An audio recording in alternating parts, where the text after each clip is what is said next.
ಏನಾರಪುರದಿಂದ ಇಲ್ಲಿಗೆ ಕೆಲಸಕ್ಕೆ ಬಂದಿದ್ದೀನಿ. ಬಂದ್ಬಿಟ್ಟು ಈ ಥರ ಕೆಲಸದಿಂದ ನಮಗೆ ತೆಗೆದಿದ್ದಾರೆ. ಈ ಥರ ಸರ್ ಏನಕ್ಕೆ ಕೆಲಸ ಮಾಡ್ತಿದ್ರಿ ಸರ್ ಇಷ್ಟು ದಿವಸ?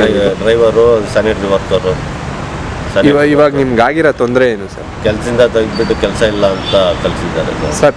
ತೆಗೆಯೋದಕ್ಕೆ ಮೇನ್ ರೀಸನ್ ಏನು ಸರ್? ರೀಸನ್ ಅಂದರೆ ಡೀಸೆಲ್ದು ತುಂಬ ತೊಂದರೆ. ನಮಗೆ ಲಾರಿಗೆ ಡೀಸೆಲ್ ಕೊಡ್ತಾ ಇರಲಿಲ್ಲ, ಅದರಿಂದ ತುಂಬ ತೊಂದರೆ ಆಗ್ತಾಯಿತ್ತು ಸರ್. ನೀವು ಹಾಗಂದ್ರೆ ಡೀಸೆಲ್ ಕೊಡಲಿಲ್ಲ ಅಂದರೆ ಕೆಲಸ ಮಾಡಬೇಕಾಗಿರೋದು? ಡೀಸೆಲ್ ಇಲ್ಲ ಅಂದರೆ ನಾನು ಹೆಂಗೆ ಕೆಲಸ ಮಾಡೋದಿಲ್ಲ. ನಿಮ್ಮ ಕೈಯಿಂದ ಹಾಕೊಂಡು ಮಾಡಿ ಅಂತ ಏನಾದರೂ ಹೇಳ್ತಾರಾ? ಓಡಿಸ್ಬೇಕು, ಗಾಡಿ ರಿಪೇರಿ ಆದ್ರೂ ರೆಸ್ಪಾನ್ಸ್ ಮಾಡೋದಿಲ್ಲ.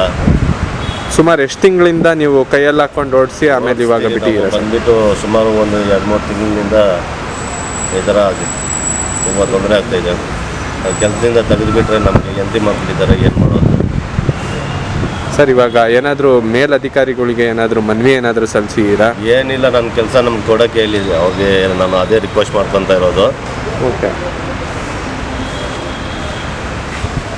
ಸರ್. ಇವಾಗ ನೀವು ಮೇನ್ ಇಂಜಿನಿಯರ್ ಆಫೀಸ್ ಹತ್ರ ಇದ್ದೀರಾ, ಅವ್ರಿಗೇನಾದರೂ ಹೇಳಿದ್ದೀರಾ? ಅವ್ರಿಗೇನಾದರೂ ಮನವಿ ಸಲ್ಲಿಸಿದ್ದೀರಾ? ಫ್ಯಾಮಿಲಿ ಜೊತೆಯಿಂದ ಬಂದು ರಿಕ್ವೆಸ್ಟ್ ಮಾಡಿದ್ದೀನಿ, ಎಲ್ಲ ಮಾಡಿದ್ದೀರಿ. ಮೇನ್ ರೀಸನ್ ಏನು ಹೇಳ್ತಾರೆ ಸರ್ ಅವ್ರು ನಿಮ್ಮನ್ನ ಕೆಲಸದಿಂದ ತೆಗೆದಾಕಿರೋದಕ್ಕೆ? ರೀಸನ್ ಏನು? ನೀನು ಕೆಲಸ ಎಲ್ಲ ನೋಡ್ಕೊ ಹೋಗಪ್ಪ ಅಂತ ಇದ್ದಾರೆ. ನಿಮಗೆ ಮುಂಚೆನೇ ಹೇಳಿದ್ರಾ? 6 ತಿಂಗಳು ಮುಂಚೆಯಿಂದನೇ ಹೇಳಿದ್ರಾ ಕೆಲಸದಿಂದ ತೆಗಿತಾ ಇದ್ದೀವಿ ಆ ಥರ? ಏನಿಲ್ಲ, ಆಲ್ ಆಫ್ ದ ಸಡನ್ ಬಂದು ಕೆಲಸದಿಂದ ತೆಗಿತೀನಿ, ನೀನು ಬೇರೆ ಏನಾದರೂ ಕೆಲಸ ನೋಡ್ಕೊಳಪ್ಪ ಅಂತ ಹೇಳ್ತೀರಾ ಸರ್? ಇದು ಬರೀ ನಿಮ್ಮೊಬ್ರಿಗೆ ಆಗ್ತಾ ಇರೋದಾ ಅಥವಾ ನಿಮ್ಮ ಕಾರ್ಮಿಕರಿಗೆ? ಯಾರು ಹೇಳ್ಕೊಂತ ಇಲ್ಲ, ನಾನು ಬಂದು ಹೇಳ್ಕೊಂತ ಇದ್ದೀನಿ ಅಷ್ಟೇ. ಜೈ ಭೀಮ್, ಜೈ ಭೀಮ್. ಲೋಕೇಶ್ ಅನ್ನೋರು ಇದಕ್ಕೂ ಮುಂಚೆನೇ ಕೇರ್ಪುರ್ ಕಡೆ ಆ ಕಡೆ ಎಲ್ಲೋ ಒಂದು ಕಡೆ ಕೆಲಸ ಮಾಡ್ತಾಯಿದ್ರು. ಅವ್ರು ಅಲ್ಲಿಂದ ಕಲ್ಯಾಣ ನಗರಕ್ಕೆ ಹಾಕಿಸ್ಕೊಂಡ್ರು. ಕಲ್ಯಾಣ ನಗರದ ಕೆಲವು ದಿವಸ ಕೆಲಸ ಮಾಡೋವಾಗ ಮಾಡಿಸ್ಕೊಳ್ಳಿ, ಅವರು ಚೇಂಬರ್ ಕೆಲಸನೂ ಮಾಡ್ತಾಯಿದ್ರು, ಡ್ರೈವರ್ ಕೆಲಸನೂ ಮಾಡ್ತಾಯಿದ್ರು. ಇದು ಮ್ಯಾನ್ಯಲ್ ಸ್ಕ್ಯಾವೆಂಜರ್ ರೂಲ್ಸ್ ರೆಗ್ಯುಲೇಷನ್ಸ್ ಏನಂತ ಗೊತ್ತಿರಬೇಕು. ಎಇಗೆ AWಗೆ ಫಸ್ಟ್ ಒನ್ ಹೇಳ್ತಾ ಇದ್ದೀನಿ. AW AE ಇಬ್ಬರು ಕೇಳಿಸ್ಕೊಳ್ರಿ. ಮ್ಯಾನ್ಯಲ್ ಸ್ಕ್ಯಾವೆಂಜರ್ ಆ್ಯಕ್ಟ್ ಪ್ರಕಾರವಾಗಿ ಇವ್ರಿಗೆ ಏನು ಸೌಲಭ್ಯಗಳು ಏನು ಕೊಡಬೇಕು, ಯಾವ ಥರ ಇಟ್ಕೋಬೇಕು, ಇದೆಲ್ಲ ಪ್ರಕಾರವಾಗಿ ನೋಡ್ಕೋಬೇಕು. ಇವೆಲ್ಲ ಸುಮ್ಮನೆ ಕೆಲಸಗಳು ಮಾಡಿಸೋದು, ಇವ್ರನ್ನ ತೆಗ್ದಾಕ್ಬಿಟ್ರೆ ಬೇರೆಯವನು ಬಂದರೆ 3-4 ಲಕ್ಷ ರೂಪಾಯಿ ಕೊಡ್ತಾರೆ.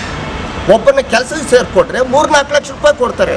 ಸ್ಯಾನಿಟರಿ ಇದು ಚೇಂಬರ್ ಕೆಲಸ ಮಾಡೋದ್ರಾಗಲಿ ಡ್ರೈವರ್ನೇ ಆಗಲಿ 3-4 ಲಕ್ಷ ರೂಪಾಯಿ. ಈ ಎಂಜಿಲ್ ಕೆಲಸಗಳು ಮಾಡೋದು AW ಅಧಿಕಾರಿಗಳು ಮಾಡ್ತಾ ಇದ್ದಾರೆ. ಇದು ನಿಜವಾಗ್ಲೂ ಹೇಳ್ತೀನಿ, ಇದನ್ನು ನಾನು ತುಂಬ ವ್ಯತಿರೇಕ ಮಾಡ್ತಾ ಇದ್ದೀನಿ. ಇದು ಸರಿ ಸಾಟಿ. ಈಗ ಚೇಂಬರ್ ಕೆಲಸಗಳು ಮಾಡೋರು ಎಣ್ಣೆ ಹೊಡಿತಾರೆ, ಆ ಸ್ಮೆಲ್ ಇದ್ದೇ ಇರುತ್ತೆ. ಅವ್ರ ಕಡೆ ಗಾಡಿನೂ ಓಡಿಸ್ತಾರೆ ಮತ್ತು ಚೇಂಬರ್ ಕೆಲಸಗಳು ಮಾಡಿಸ್ತಾರಲ್ಲ, ಆವಾಗ ಏನಾಗುತ್ತೆ ಮನುಷ್ಯನಿಗೆ? ಏನಾಗುತ್ತೆ? ಸ್ಮೆಲ್ ಇರೋದು ಇಲ್ವಾ ಅವ್ರಿಗೆ? ಸರಿ, ಗಾಡಿ ಓಡಿಸೋನಿಗೆ ಡೀಸೆಲ್ಗಳು ಯಾಕೆ ಕೊಡಬಾರ್ದು? ಬುಕ್ ಯಾಕೆ ಒಳಗಡೆ ಇಟ್ಕೋಬೇಕು? ನಿನ್ಗೆ ಯಾರಾದರೂ ಹೇಳಿದ್ರಾ ಬುಕ್ ಕೊಡಬಾರ್ದು, ಡೀಸೆಲ್ ಕೊಡಬಾರ್ದು ಅಂತ ನೋಟಿಸ್ ಕೊಟ್ಟಿದ್ದೀರಾ? ಹೆಂಗೆ ನೀವು ಅವರನ್ನ ಡ್ರಾಪ್ ಮಾಡ್ತೀರಾ? ನೀವು ಅಲ್ಲ, ಅವರು ಸರ್ ಗಾಡಿ ಓಡಿಸೋರು ಡೀಸೆಲ್ಗೆ ಅವ್ರಿಗೆ ಕಾಸು ಕೊಡಲಿಲ್ಲ, ಡೀಸೆಲ್ಗೆ ಹಣ ಪಾವತಿ ಮಾಡಲಿಲ್ಲ ಅಂದರೆ ಅವ್ರ ಕೆಲಸ ಹೆಂಗೆ ಮಾಡ್ತಾರೆ ಅನ್ನೋದು ಎಕ್ಸ್ಟ್ರಾ ಪ್ರಶ್ನೆ. ಅದು ಸರ್, ಎಂತಿ ಮಕ್ಕಳು ಸಾಕ್ಬೇಕಲ್ವ? ಅವರು ಕೆಲಸ ಬಿಟ್ಬಿಡು ಹೋಗ್ಬಿಡು ಅನ್ನೋದಕ್ಕೆ ನೀನೇ ಫಸ್ಟ್ AW ಮತ್ತು AE ಅವರೆಲ್ಲ ಫಸ್ಟ್ ನೀವು ಕೆಲಸಗಳನ್ನು ಬಿಟ್ಬಿಟ್ಟು ಆಚೆ ಎಲ್ಲಾದರೂ ಹೋಗ್ರಿ. ಇವರಿಲ್ಲ ಅಂದರೆ ನಿಮ್ಗೆ ಕೆಲಸಗಳು ಇಲ್ವಲ್ಲ. ಮೇನ್ ಇವರಿದ್ರೆ ತಾನೇ ನಿಮಗೆ ಕೆಲಸಗಳು. ಎಷ್ಟು 5 ತಿಂಗಳಿಂದ ಕೆಲಸಗಳು ಇಲ್ಲ ಅಂದರೆ ಯಾವ ಕಾರಣದಿಂದ ಇವರು ಎಂತಿ ಮಕ್ಕಳು ಇರಬೇಕು? ಇವನು ದಬ್ಬೆಗಳನ್ನು ಇಟ್ಕೊಂಡು ಫುಟ್ಪಾತ್ ಮೇಲೆ ಹೋಗ್ತಾ ಇದ್ದಾನೆ, ನಾನು ನೋಡಿದ್ದೀನಿ. ಫುಟ್ಪಾತಲ್ಲಿ ಚೇಂಬರ್ ಕೆಲಸಗಳಿಗೆ ಹೋಗ್ತಾ ಇದ್ದಾನೆ. ಈ ಥರ ಮಾಡಬೇಕಾ ಇವ್ರನಿಗೆ? AWಗೆ ಹೇಳ್ತೇನೆ, AEಗೂ ಹೇಳ್ತಾ ಇದ್ದೀನಿ, ಕಾನೂನುಬದ್ಧವಾಗಿ ಇವರನ್ನು ಏನಾದರೂ ನೀವು ಈ ಥರ ಮಾಡಿಕೊಂಡ್ರೆ ನಿಮಗೆ ತುಂಬ ತೊಂದರೆ ಆಗುತ್ತೆ. 101% ಹೇಳ್ತಾ ಇದ್ದೀನಿ, ಕಾನೂನುಬದ್ಧವಾಗಿ. ಇಲ್ಲೇ ಅಲ್ಲ, ಎಲ್ಲಾದರೂ ಆಗಲಿ.